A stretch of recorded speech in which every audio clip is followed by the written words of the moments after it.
Princess Cora of the Zetulian Empire gripped the edge of her viewing platform as she watched the small human vessel approach the royal docking bay.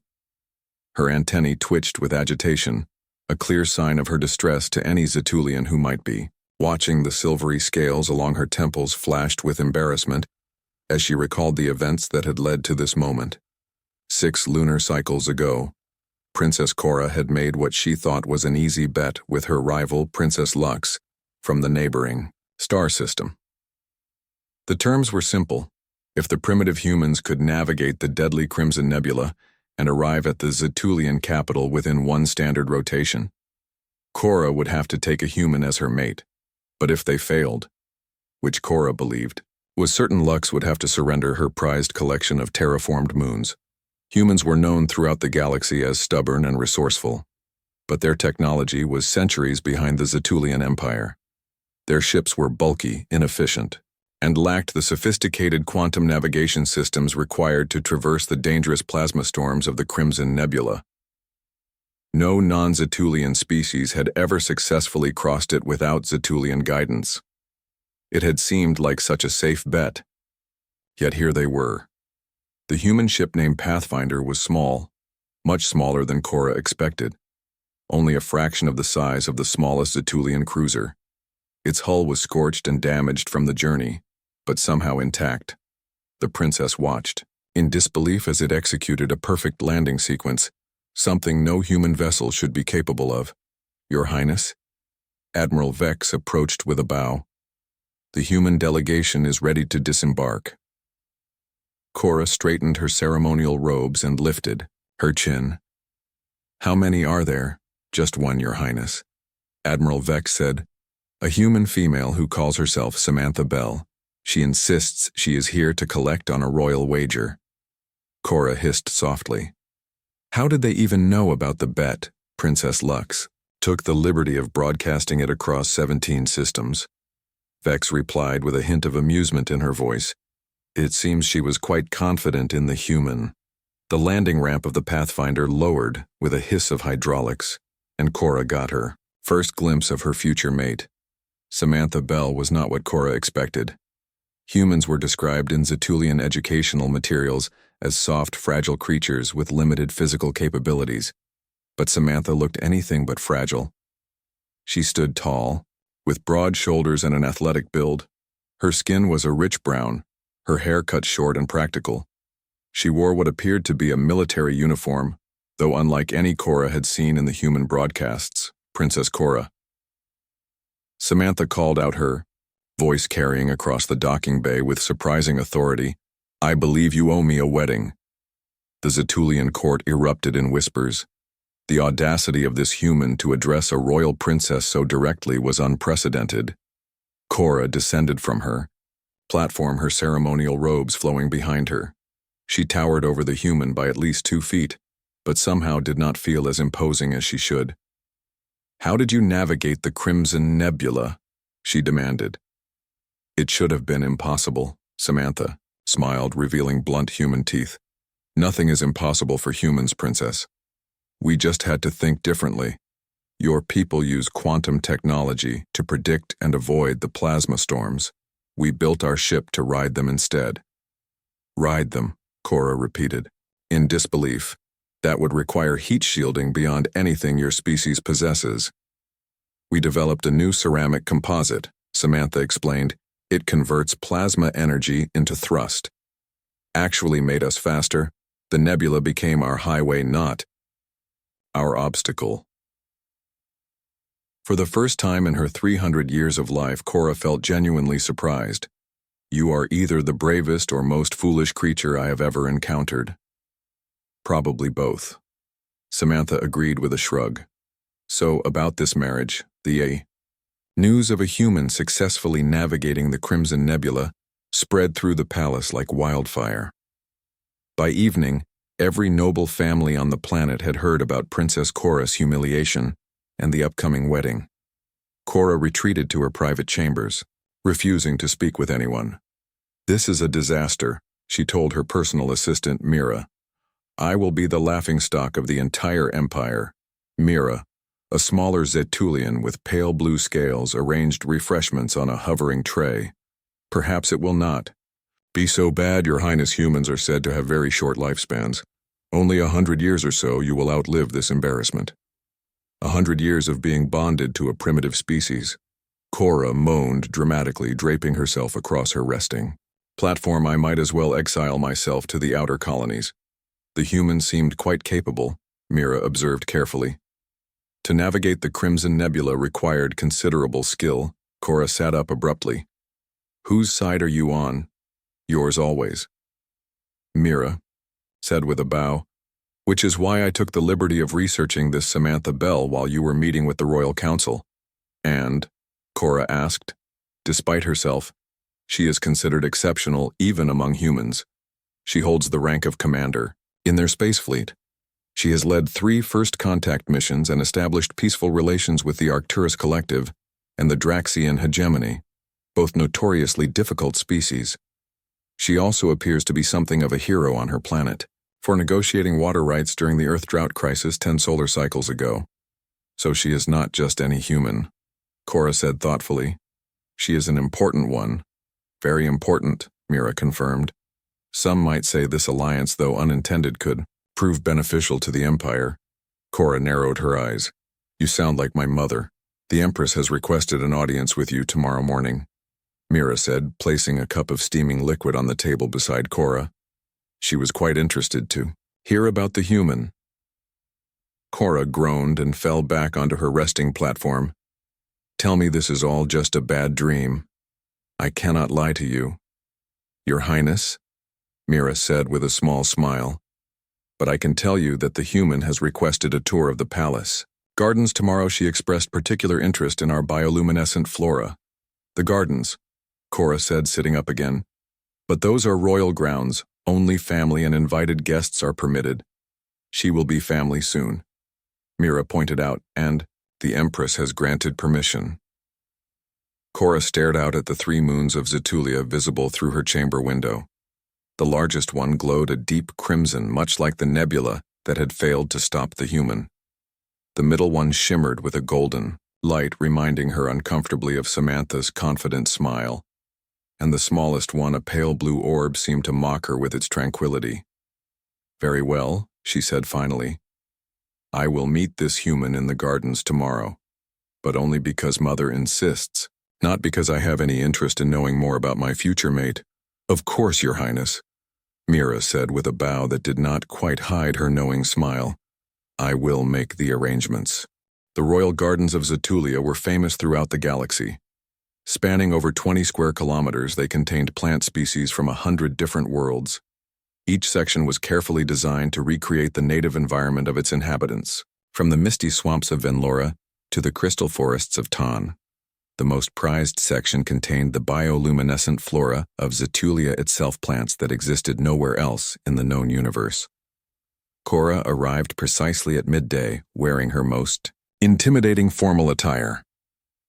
Her head crest was fully extended, a sign of royal authority, and her ceremonial armor glinted in the light of the twin suns. She was determined to establish dominance from the beginning of this meeting. She found Samantha, already in the garden, kneeling beside a cluster of glowing blue flowers. Her uniform jacket was folded neatly on a nearby bench, and she wore only a simple black undershirt. Her arms, exposed to the warm air, revealed defined muscles and several scars. Cora noted with interest she appeared to be humming softly, a strange melodic sound that made the flowers pulse with increased luminosity. You are early, Cora said by way of greeting. Samantha looked up but did not rise, a subtle defiance that was not lost on the princess. And you are precisely on time, Your Highness. I expected nothing less. What are you doing to those flowers? Cora demanded. Talking to them, Samantha replied, or singing. I suppose each frequency produces a different response. Look. She hummed a lower note, and the flowers shifted from blue to a deep purple. Fascinating. How did you know they respond to sound? Cora asked, despite herself. That information is not in any database accessible to humans. Observation, Samantha replied, finally standing. I noticed they brighten when certain birds sing, but not during other sounds. I tested different frequencies and found the pattern. She looked directly at Cora. Your people rely too much on your technology and not enough on your senses, and you rely too much on your instincts and not enough on proven methods. Cora countered. Samantha laughed, a sound that Cora found strangely pleasant. Maybe that's why we make a good match. This is not a match, Cora said sharply. It is a punishment, a humiliation orchestrated by Princess Lux. Is it really so terrible? Samantha asked, her expression growing serious. To be bonded to me. I know nothing about you, Cora said, except that you are human and somehow managed to navigate the Crimson Nebula. Then ask. Samantha gestured to a small pavilion nearby. I believe that's why we're here, isn't it? To get to know each other before the ceremony. Cora hesitated, then nodded stiffly. They walked to the pavilion in silence, taking seats on opposite sides of a low table. A servo droid appeared with refreshments programmed to serve both Zetulian and human digestible options. Your gardens are remarkable, Samantha said, accepting a cup of steaming liquid that approximated Earth coffee. We have nothing like this on my planet. Our botanical gardens preserve what little we have left of our original ecosystems, but this, she gestured at the expansive landscape. This is like having a dozen planets in one place. The royal AO family has collected specimens for 2,000 years. Cora said, unable to keep the pride from her voice. My great-grandmother established this section. She was a xenobotanist. A scientist in the royal family, Samantha said with approval. That explains a few things. What things? Cora asked. Your curiosity, Samantha said. Despite your obvious distaste for this arrangement, you're still here asking questions. I respect that. Cora felt her scales flush with color, a Zetulian blush that she could not control. Tell me about Earth, she said quickly, changing the subject. Your home. Samantha's expression grew thoughtful. Earth is complicated. It's beautiful and broken all at once. We nearly destroyed it centuries ago with pollution and war. But we survived. We adapted. We rebuilt. In some ways, our near extinction made us stronger, more determined, and more reckless, Cora observed. No sane species would attempt to cross the Crimson Nebula in a ship the size of a royal shuttle. Bold. Not reckless, Samantha corrected. There's a difference. We calculated the risks. We developed new technology specifically for the journey. The heat shield that protected Pathfinder was designed by my sister Lily. She's the real genius in the family. You have siblings? Cora asked, surprised. I thought humans practice population control. Not anymore, Samantha said. After the collapse, our numbers were so reduced that having children became almost a duty. I have one sister and two brothers, all younger. I have no siblings, Cora said. Royal Zetulians typically have only one offspring per generation to avoid succession disputes. Sounds lonely. The simple observation caught Cora off guard. No one had ever suggested that her royal status might be a source of isolation rather than privilege. I have cousins, she said defensively, and court companions, but no equals, Samantha noted. No one who can speak to you as I am now, without fear of consequences. Cora stared at the human with new interest. You do not fear me. Should I? Most species do, Cora said. The Zetulian Empire controls nearly a third of this galactic arm. Our military is unmatched, our technology centuries beyond most worlds, and yet here I am, Samantha said with a small smile, having bested your nebula in my tiny ship about to marry their princess. For the first time since the human had arrived, Cora felt a grudging respect for her audacity. You are very confident, Commander Bell. Sam the human corrected. If we're going to be married, you should use my familiar name, Sam. Cora repeated the simple name, feeling strange in her mouth. And you may call me Cora when we are alone. It is not permitted for others to address me without my title, but as my mate you would have the right. Thank you, Samantha, Sam said with a nod. That means a lot. They spent the next several hours walking through the gardens, Sam asking questions about each new section, and Cora finding herself increasingly willing to provide detailed answers. The human's genuine interest in Zetulian culture was surprising, as was her quick understanding of complex ecological relationships. Several times Cora caught herself enjoying their conversation, forgetting momentarily that this was all the result of a humiliating bet. As the larger sun began to set, painting the sky in vivid purples and blues, they found themselves in the crystal forest section. The artificial environment maintained a constant twilight state optimal for the growth of the translucent trees. Their branches chimed softly in the gentle breeze, creating a natural symphony. "This is incredible," Sam said, her voice hushed with wonder. "We have nothing like this on Earth. These are from Tan," Cora explained, "a moon in the Andromeda galaxy. The entire ecosystem is crystalline-based rather than carbon.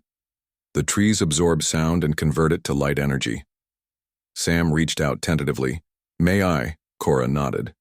The human placed her palm against the trunk of the nearest tree and began to hum the same melody she had used with the flowers earlier. The crystal tree resonated with the sound, its branches glowing with increasing brightness, until the entire grove was illuminated in a soft blue light. "You have a gift," Cora said, genuinely impressed. "Few non-Tanians can communicate with the crystal forests." "I'm just observant," Sam said, but she looked pleased. "And music is universal, I guess, even across galaxies." As they stood together in the glowing forest, Cora felt something shift between them. The human was still an unwanted mate forced upon her by an unfortunate bet, but perhaps she was not quite the primitive creature Cora had initially assumed. "The bonding ceremony is in 3 days," Cora said abruptly. "There will be many preparations, many protocols you must learn." "I'll manage," Sam said confidently. "I didn't cross the Crimson Nebula to fail at a wedding." "Why did you come?" Cora asked the question that had been bothering her since the human's arrival. "Truly, why risk your life for this?" Sam was quiet for a moment, looking up at the crystalline branches. "When we intercepted Princess Lux's broadcast about the bet, I was offended," she admitted. "The implication that humans couldn't cross your nebula because we weren't advanced enough. It became a matter of pride." "Pride," Cora repeated. "You risked death for pride." "And opportunity," Sam added. "The chance to establish contact with the Zetulian Empire. The marriage is just the foot in the door, so to speak. Though I have to admit," she smiled at Cora, "you're not what I expected either." "Nor you," Cora said softly. "Perhaps this punishment will not be quite as terrible as I feared." "High praise," Sam laughed. "I'll take it." The next morning, Cora was summoned to the Empress's private chambers. The summons was not unexpected, but it still filled the princess with dread. Her mother was not known for her patience, particularly when it came to matters of state.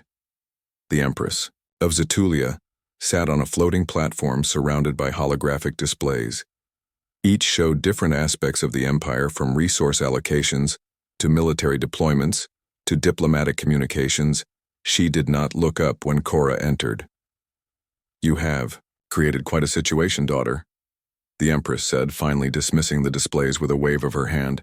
"A human mate for a royal princess." "It was not my intention, Mother," Cora said, bowing low. "Princess Lux set a trap and I fell into it." "Yes, Lux," the Empress said, her antennae twitching with irritation. "Always scheming that one. We will deal with her later. For now we must address the immediate concern. This human Commander Bell, she prefers to be called Sam," Cora said without thinking. The Empress raised an eyebrow ridge. "Already on familiar terms, I see." Cora felt her scales flush. "We spent time in the gardens yesterday. As you suggested, I was merely assessing her suitability." "And your assessment?" Cora hesitated. "She is not what I expected. She is intelligent, resourceful, surprisingly knowledgeable about xenobiology. She communicated with the crystal trees." "Did she?" the Empress said with interest. "That is rare, even among our own people. She says humans are adaptable, that they nearly destroyed their world but rebuilt it stronger." "Yes, we have been monitoring their progress," the Empress confirmed. Their recovery from their self-inflicted apocalypse has been remarkable, faster than our analysts predicted they are. A species of extremes, great destruction and great creation often within the same generation. Then you are not opposed to this union? Cora asked, surprised. Opposed. The Empress laughed a rare sound. Daughter, this human crossing the Crimson Nebula in that tiny vessel has done what 50 years of diplomatic overtures could not. It has forced us to take humans seriously. You wanted this to happen, Cora realized suddenly. You knew about Princess Luck's broadcast. You could have stopped it. I did not know you would make such a foolish bet, the Empress corrected. But once it was made, yes, I allowed events to unfold. I was curious to see if the humans could meet the challenge. They exceeded my expectations.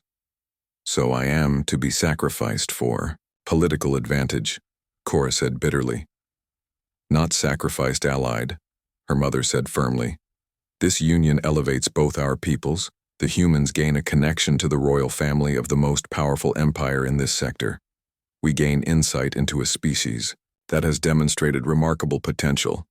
And what of my wishes? Cora demanded. Does the fact that I never wanted this mate mean nothing? The Empress's expression softened slightly. Tell me honestly, daughter, after spending time with this human, yesterday, do you truly find her so repulsive? Cora thought of Sam's easy confidence of the way she had communicated with the crystal trees of her genuine interest in Zetulian culture. She is not repulsive, Cora admitted. She is actually rather impressive for a human. Then perhaps this arrangement will prove beneficial in ways beyond the political, the Empress suggested. Now go.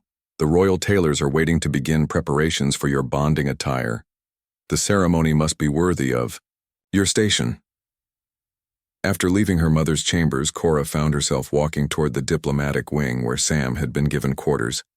She had not planned this visit but felt suddenly compelled to speak with the human. 2 royal guards stood at attention outside the guest quarters. They bowed as Cora approached. The human is inside, Your Highness, one informed her. She has been examining the cultural materials you sent over. Cora nodded and entered without announcing herself. She found Sam sitting cross-legged on the floor surrounded by holographic projections of Zetulian historical events. The room had been adjusted to Earth's standard gravity and atmosphere, making Cora feel slightly lighter than normal. Your wedding ceremonies are complicated, Sam said, without looking up, apparently unsurprised by Cora's arrival. 17 distinct rituals over 6 hours, and I have to recite vows in 3 different dialects of Zetulian. The royal bonding is our most sacred tradition, Cora said. It has remained unchanged for 5,000 years. Until now, Sam pointed out. Since no human has ever married a Zetulian royal, before I assume some adaptations will be necessary. Cora sat down opposite the human, careful to maintain a formal posture despite the reduced gravity. Yes, the genetic bonding ritual will need to be modified. Our species are not compatible in the traditional sense. About that, Sam said, closing the holographic displays with a gesture. I've been meaning to ask, what exactly does genetic bonding entail? It sounds rather invasive. It is symbolic mostly, Cora explained. A small amount of genetic material is exchanged and stored in matching ceremonial pendants. The royal geneticists create a hybrid cell line that represents our union.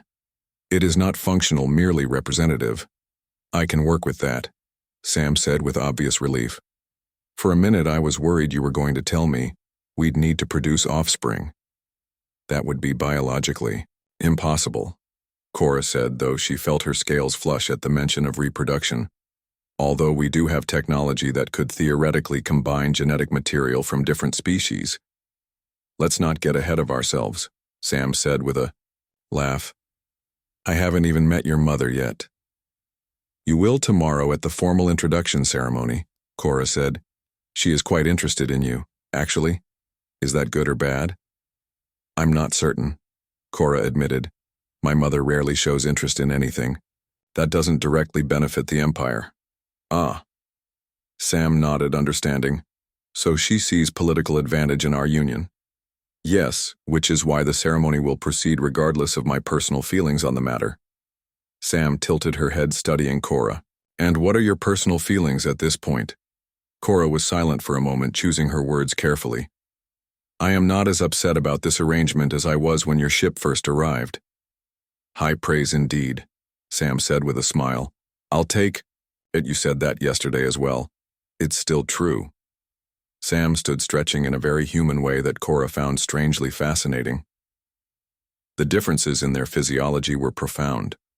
Cora with her tall, willowy frame, iridescent scales and sensory antennae, Sam with her solid muscular build, warm brown skin and expressive face, yet there was a grace to both of them, a complementary symmetry.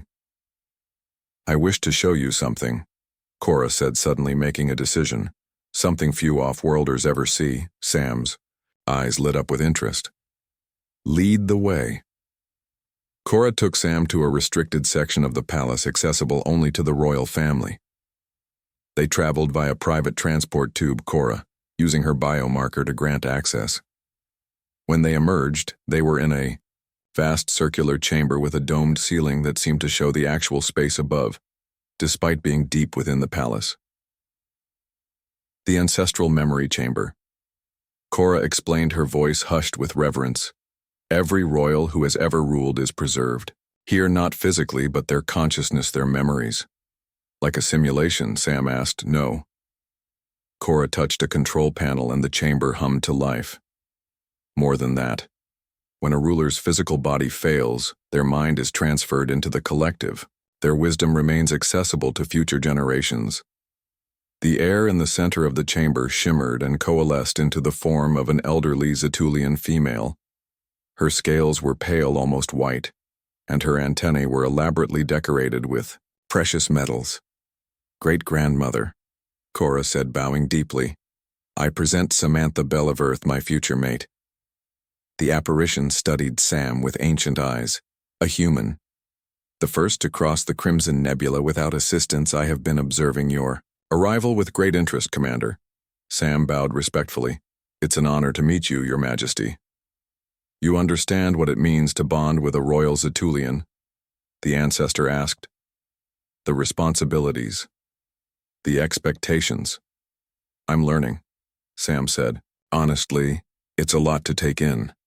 It is a bond that transcends death itself. The ancestral empress gestured around the chamber. One day Cora will join us here.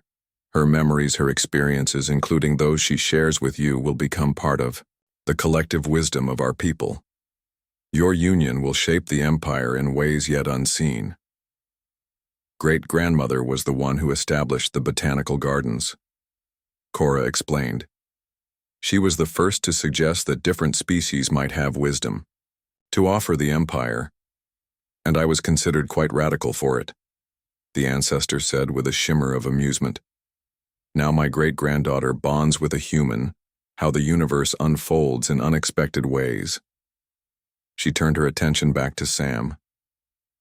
You have a curious mind, Commander. I sense it. I approve of this match. With that, the apparition faded, leaving Cora and Sam alone in the chamber. That was. Sam seemed at a loss for words. Incredible, your people actually preserve consciousness after death. Only the royal line, Cora said. And it is not exactly preservation, more a complex energy pattern that retains personality and memory. Still, Sam shook her head in wonder. On Earth, we can only dream of such technology. Why did you bring me here, Sam asked after a moment. This seems very personal, very sacred. Cora looked away. I wanted you to understand what you are becoming part of. This is not just a marriage, not just a political alliance. You will be connected to something ancient and enduring. Your actions, your choices will become part of the imperial memory. No pressure, Sam said with a nervous laugh.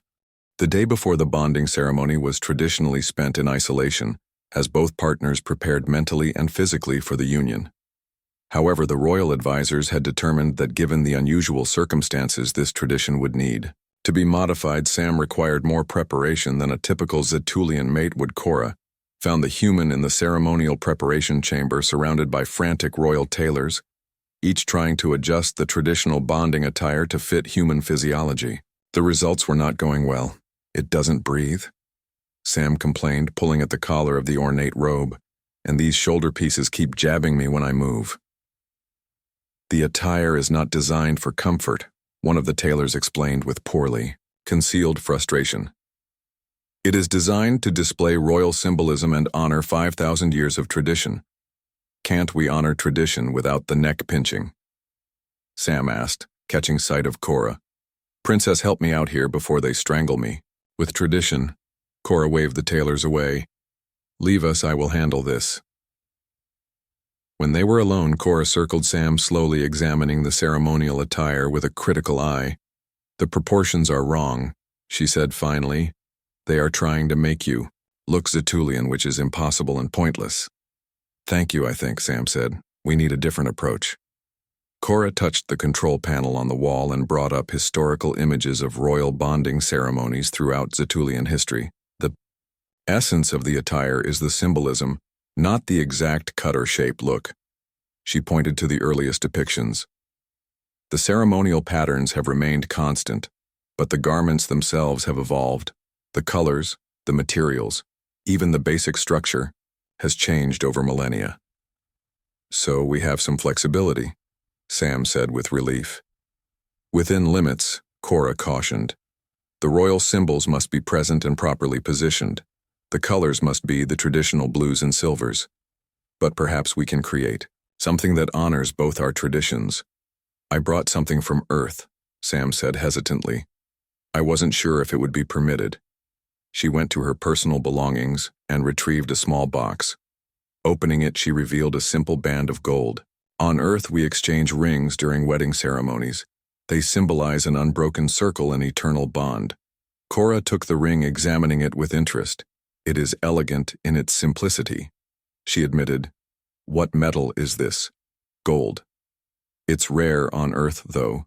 Probably common for your people." "Actually, gold is sacred in our culture as well," Cora said. "The second moon of Zetulia appears golden in our sky. It represents wisdom and constancy." She handed the ring back.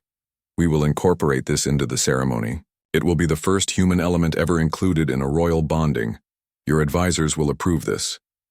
"They will if I insist," Cora said with a flick of her antennae. "I am still the princess." They spent the next several hours redesigning Sam's ceremonial attire, creating something that honored Zetulian tradition while accommodating human physiology. The result was striking. A flowing robe of deep blue with silver accents that followed human contours rather than fighting against them. The royal symbols were embroidered in their traditional positions but sized appropriately for Sam's smaller frame. "This might actually work," Sam said, examining herself in the holographic mirror. "I look dignified," Cora supplied. "As befits the mate of a royal princess, I was going to say not ridiculous, but I'll take dignified." Their work was interrupted by the arrival of Admiral Vex, who bowed formally before addressing Cora. "Your Highness Princess Lux has arrived for the ceremony. She requests an audience." Cora stiffened. "She is not scheduled to arrive until tomorrow." "She claims it is urgent." "Your Highness, something about the terms of the wager." Cora and Sam exchanged glances. "I will see her," Cora decided. "In the formal reception hall, not here. I should come with you," Sam said. "No." Cora shook her head. "Princess Lux is manipulative and cunning. I do not want her to have any opportunity to interact with you before the ceremony. She may try to sabotage our arrangements." "All the more reason I should be there," Sam argued. "We should present a united front." "United," Cora repeated the word with a strange inflection. "Yes," Sam said firmly. "Whatever her game is, we face it together." Cora considered this, then nodded. "Very well. But follow my lead. Princess Lux is dangerous in ways you cannot yet understand."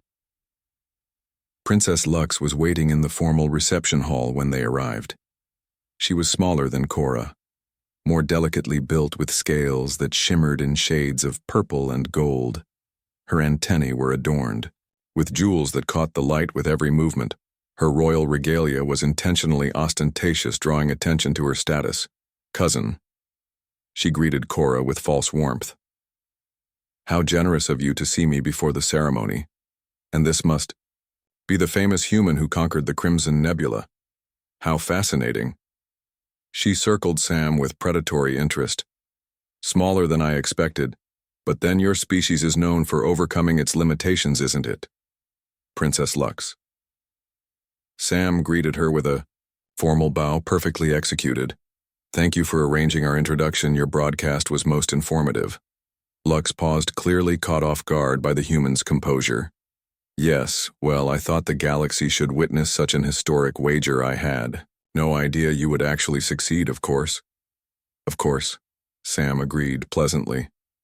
Just as Cora had no idea you'd broadcast her private wager across 17 systems, we all have our little surprises. Cora suppressed a smile at Lux's momentary speechlessness. You said you had concerns about the terms of the wager, Cora prompted, returning to the matter at hand. Yes. Lux recovered quickly. There is the matter of verification. I require proof that this human actually navigated the nebula herself. The terms specified that humans must cross the nebula, not that they hire another species to transport them. You question my honor, Sam said, her voice suddenly hard. I question everything about lesser species, Lux replied smoothly. It is my right as royal, princess of the Teresian system. The proof is in the Pathfinder itself. Cora interjected. Our engineers have examined the vessel. It bears the plasma scarring consistent with nebula transit. The navigation logs confirm its path and the heat shield. Technology is of human design, unlike anything in our records. Convenient, Lux said, but I require more. The terms of the wager were explicit. A human must navigate the nebula, not merely arrive in a ship that crossed it. I demand a demonstration of the human's piloting skills. After the ceremony, perhaps, Cora suggested, when we have time for such exhibitions. Before, Lux insisted, or I will formally challenge the validity of the wager, and as you know, such a challenge would require postponement of the bonding ceremony until the Imperial Court can rule. Cora felt a surge of anger, her scales darkening with emotion. You seek only to delay and disrupt. You know the wager was fair. Then prove it. Lux smiled sweetly. Have your human demonstrate the skills that supposedly conquered our nebula. I'll do it, Sam said before Cora could respond. Name the test, Princess Lux. Samantha. Cora warned Sam. The human corrected gently. And it's all right, I'm a pilot, it's what I do. She turned back to Lux. Your challenge, Princess Lux's antennae twitched with satisfaction. The Royal Flight Simulator. It is programmed with the exact conditions of the Crimson Nebula, the same program we use to train our elite pilots. If you can successfully navigate the simulation, I will withdraw my objection. When? Sam asked. Now. Lux said, before you have time to prepare or study the parameters. Agreed, Sam said. Lead the way. The Royal Flight Simulator was located in the military wing of the palace, a massive chamber lined with neural interface technology that created a perfect replica of any space environment. The three princesses were joined by Admiral Vex and several other high-ranking military officials, all curious to see the human skills. Our best pilots trained for 10 years before attempting the nebula simulation. Admiral Vex informed Sam as technicians prepared the system. Even then, the success rate is less than 20%. Good thing I've already done it for real then, Sam replied, with a confidence that impressed even Cora. The technicians struggled briefly to adapt the neural interface for human physiology, but eventually created a workable connection. Sam was positioned in the center of the chamber, surrounded by interface nodes. The simulation will begin with your vessel at the edge of the nebula. Admiral Vex explained, you must navigate to the other side within one standard rotation, the same parameters as your actual journey. Understood, Sam said, rolling her shoulders to loosen them. One question though, does your simulation account for plasma energy conversion? For what? One of the technicians asked. The technique we used to cross the nebula. Sam explained. We didn't avoid the plasma storms, we rode them, converting their energy into additional thrust. The Zetulian officials exchanged confused glances. The simulator is programmed with standard avoidance protocols, Admiral Vex said, as that is the only known method of nebula transit. Well, this should be interesting. Then, Sam said with a smile, you'll have to do it the hard way.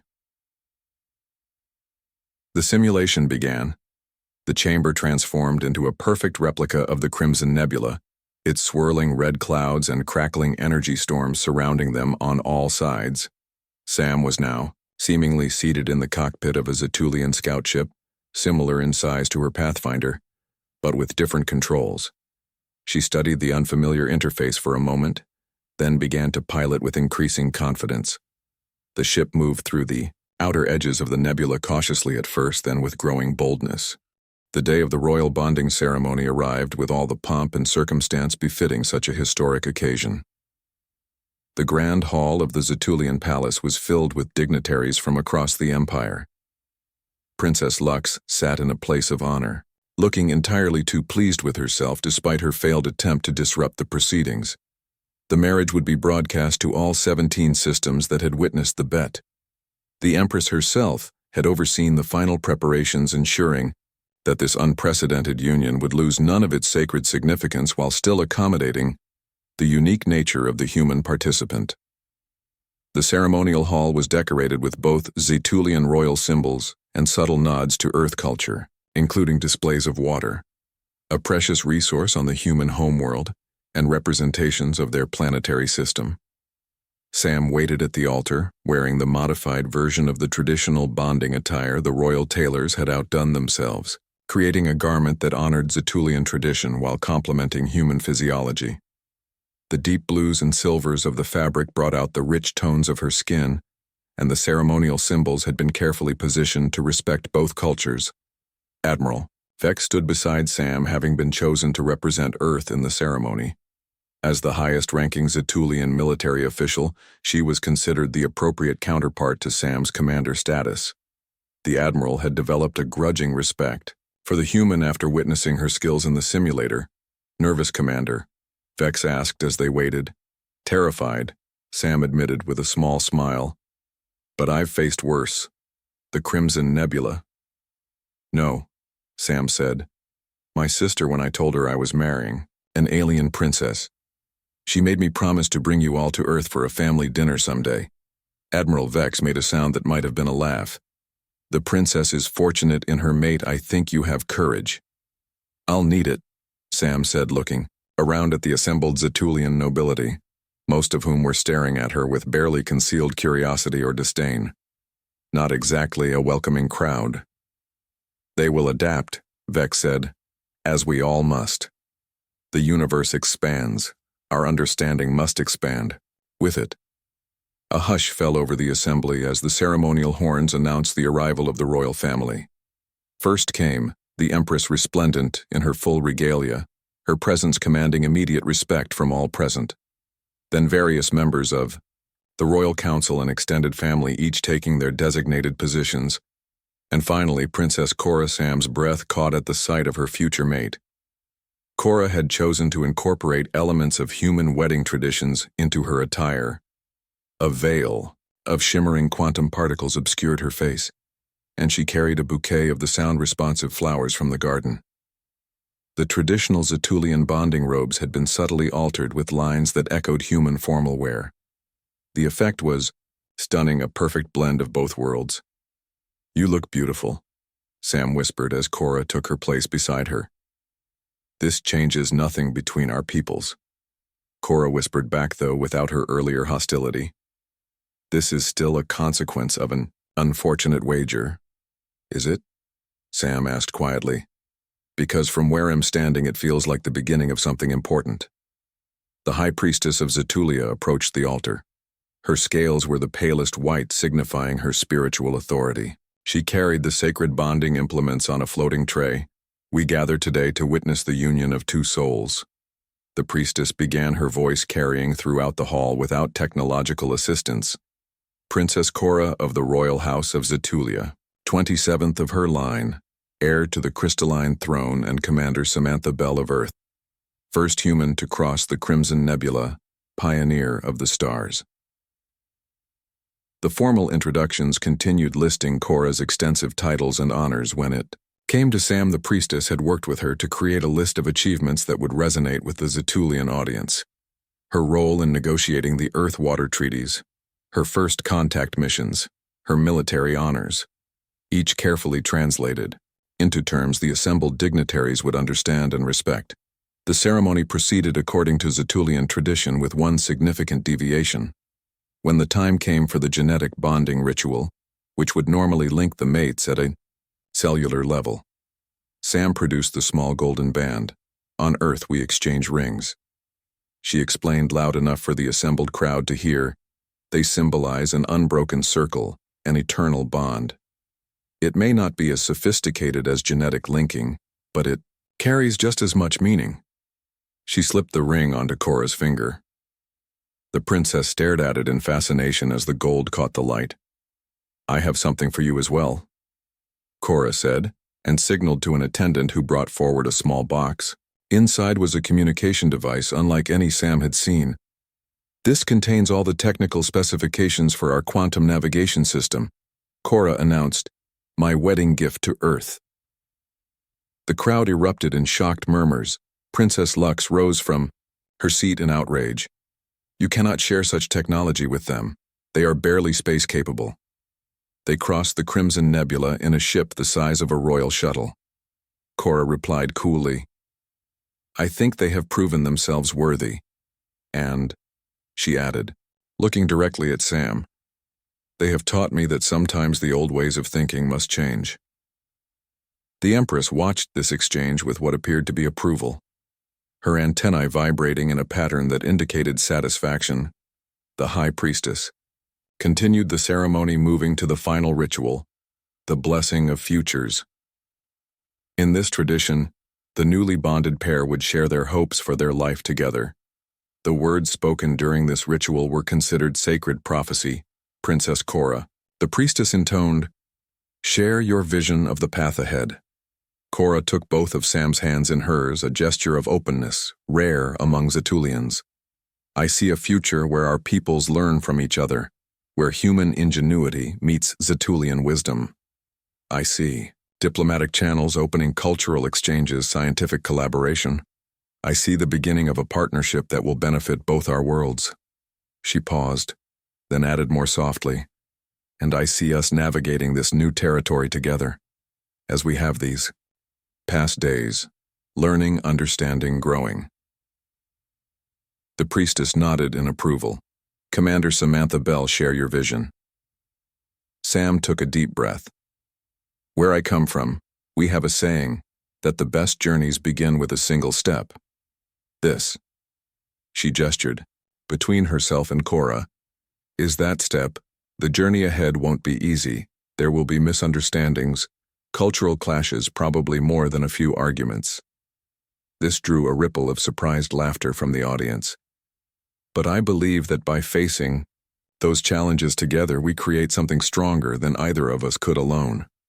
She looked directly at Cora. "I crossed the Crimson Nebula because everyone said it was impossible.